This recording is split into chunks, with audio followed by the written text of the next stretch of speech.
começar a nossa segunda semana, né, a segunda competência, que é como resolver conflitos no ambiente de trabalho. E vamos lembrar um pouco da semana anterior que a gente falou sobre como lidar com as diversas personalidades, também no ambiente de trabalho. E isso muitas vezes gera conflitos.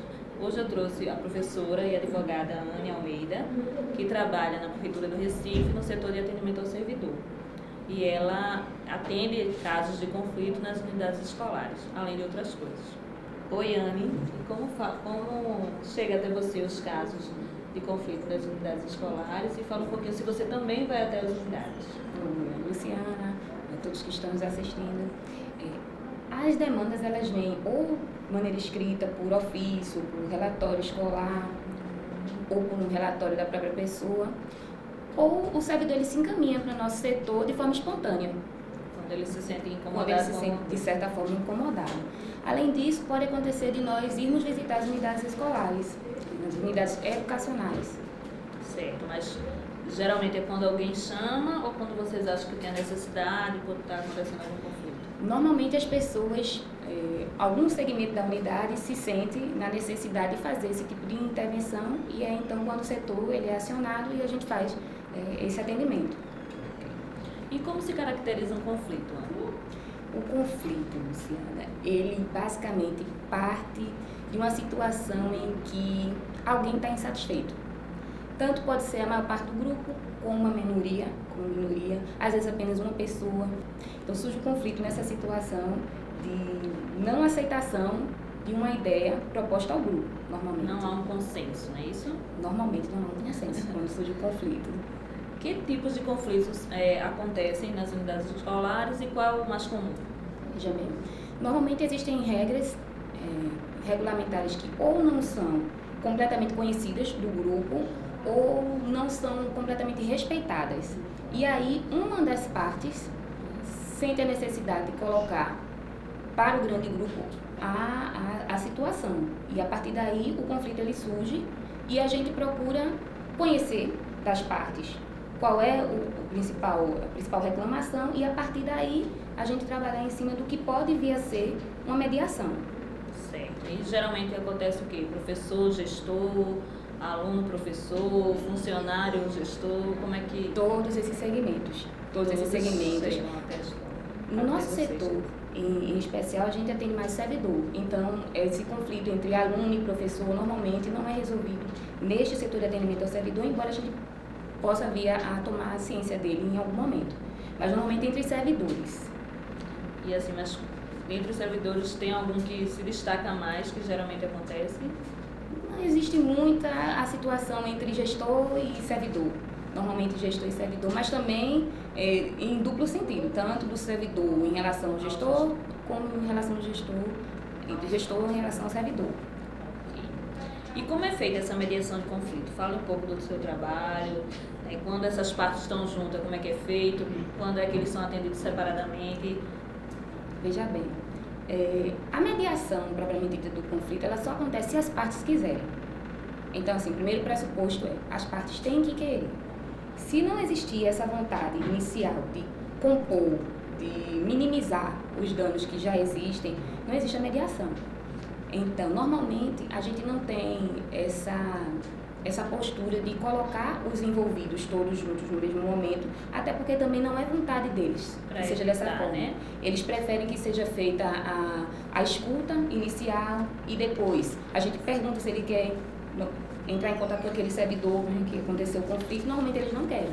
Normalmente a gente então atende separadamente. Pode acontecer do servidor solicitar que haja essa composição, e aí nós fazemos também.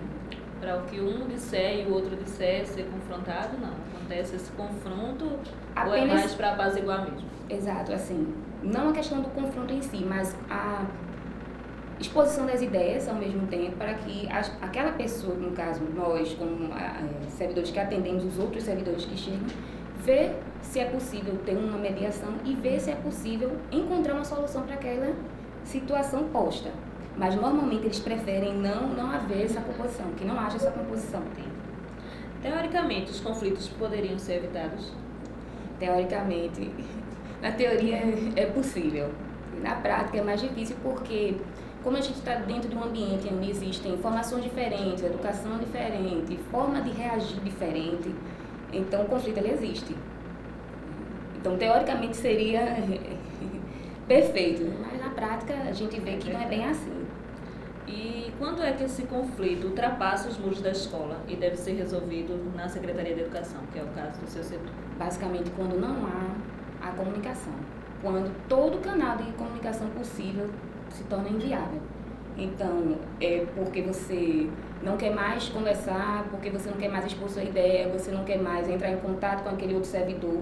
Então, se torna difícil, a comunicação impossível, então ultrapassa o muro da escola, o muro das creches, e aí chega no nosso setor como uma forma de uma busca de socorro. E eu ia perguntar justamente isso, qual o papel da comunicação no surgimento do conflito? Comunicação é essencial. Às vezes, por falta dela, normalmente por falta dela, o conflito ele existe.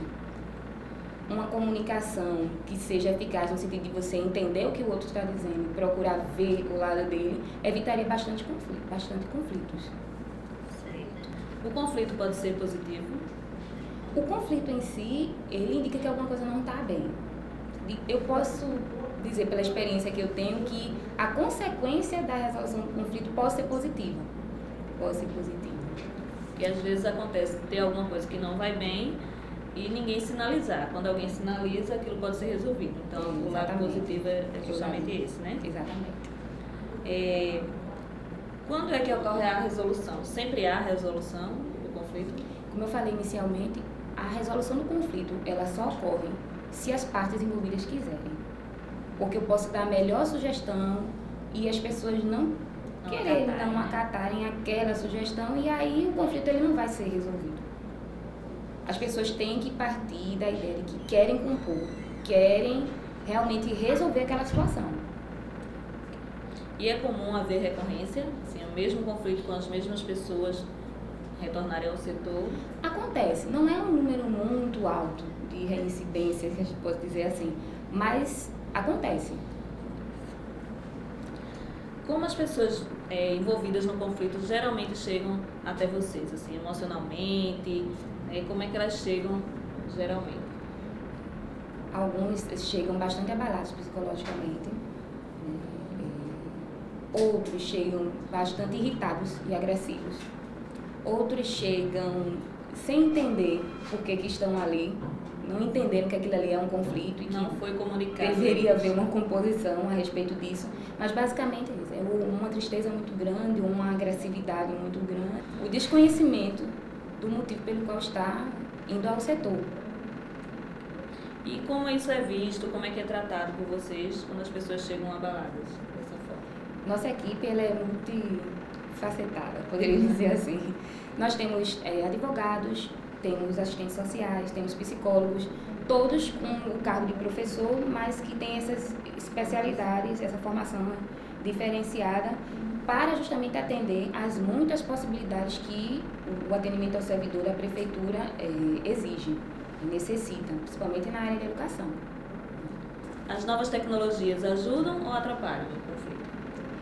As novas tecnologias, digamos que elas são neutras. As pessoas é que infelizmente utilizam ela de forma positiva e de forma negativa. Ela pode ser muito útil, as novas tecnologias podem ser muito úteis, no sentido que o servidor ele pode utilizar-se daquilo para fazer uma composição, para pedir uma desculpa, para mostrar diante do grupo que tem a boa intenção de que aquele conflito seja resolvido, como também pode ser acirrado o conflito, tendo em vista algumas publicações, porque aquilo que está registrado, infelizmente, se torna de domínio público, né? E aí, às vezes as pessoas não têm muita noção de que é necessário ter um cuidado na hora de registrar as coisas, né? Seus sentimentos, suas emoções, suas percepções. É preciso ter cuidado com as mídias nesse sentido. E como a escola pode resolver os conflitos sem precisar recorrer à Secretaria de Educação ou a outros meios? A escola, ela poderia, seus componentes, exercitar a questão da comunicação, da boa comunicação. Aquilo que não ficou bem esclarecido deveria ser esgotado dentro da unidade antes de passar para fora, para além dos muros da escola. E boa vontade, a questão dos servidores entre si ter aquela boa vontade de querer compor. Quando ultrapassa os muros da escola é porque já não tem mais como resolver pacificamente ali entre eles. É preciso uma outra pessoa que tenha uma visão mais imparcial da questão do conflito. Falando em parcialidade, quais as características que um bom mediador deveria ter? Imparcialidade. Ele tem que ser um bom ouvinte. Ele tem que ter a compreensão de que existem muitas verdades ali envolvidas e ele tem que escutar todas as partes da melhor maneira possível. De maneira nenhuma dar razão a nenhuma das partes, porque você dar razão significa que você não está escutando com a imparcialidade que você deveria ter. Você ser direto, é bom você focar realmente na questão do conflito em si, porque as pessoas já chegam tão abaladas que às vezes elas não se lembram qual é o ponto crucial do conflito. Principal, né? O ponto principal. E paciência também, porque é necessário ter paciência com pessoas que estão abaladas. Sempre existe o lado certo e o lado errado na situação? Aquele que chega dizendo que a sua razão é a melhor, ele se considera certo. Então, digamos assim, que existem muitos lados e todos precisam ser avaliados. Então, assim, o certo e o errado nessa hora se torna uma definição meio complicada, porque o conflito em si ele já é uma coisa a ser discutida. E aí, quando a gente classifica como certo ou errado, fica meio complicado sair dele. Cada um tem a sua verdade, né? Cada um acha que está certo. Sem identificar as pessoas ou a escola, tem algum exemplo que você possa dar de alguma mediação que foi feita por vocês? Normalmente, a gente atende as unidades onde uma das partes considera que o seu direito está sendo prejudicado. Entre outras coisas, a gente tem uma reunião que costuma chamar de reunião de ajuste de conduta, onde as pessoas normalmente dizem que o funcionamento ou o exercício da sua atividade não está sendo bem visto. Ou porque o dirigente, e aí eu dou um exemplo, quando o dirigente, por exemplo, considera que aquele servidor ele não está realizando as atividades que eram de sua competência fazer, como pode acontecer também de o servidor se sentir ameaçado por uma perseguição de algum colega, que não precisa ser o dirigente, pode ser um outro colega que tenha o mesmo cargo, e no caso a mesma função. Entendi. E no caso, geralmente também acontece por conta das questões mesmo do trabalho, de relacionamento interpessoal mesmo, de não se dar bem um com o outro. Acontece, às vezes de disse alguma coisa que não deveria. Acontece, às vezes, as pessoas se conflitarem devido a coisas que disseram, a sentimentos que não expressaram da melhor maneira possível. E aí se torna uma bola de neve, porque as coisas que não foram resolvidas anteriormente vêm com toda a força de uma vez só. E aí tudo é visto, a questão funcional, a questão do relacionamento interpessoal, tudo se envolve. Você falou algumas vezes em compor, né? Quando as partes não querem compor. O que seria exatamente esse compor? Compor seria o encontro dessas pessoas, não só dessas pessoas em si, como alguns departamentos que podem estar envolvidos na situação inteira, que pode ser funcional e pode ser de relacionamento interpessoal, e aí a gente faz uma reunião com mais elementos. Então, isso seria uma composição, uma reunião com mais elementos do que aqueles apenas envolvidos no conflito. Então, eu gostaria de agradecer a professora Anne, né, por ter nos ajudado a entender melhor sobre o conflito, né, no ambiente escolar. Essas dificuldades, esses conflitos sempre vão existir nas unidades escolares. Cabe, né, a todas as pessoas que compõem, né, todos os funcionários e participantes da comunidade escolar, tentar resolver da melhor forma possível, lembrando do respeito e a garantia do direito de todos. A gente se vê na próxima aula.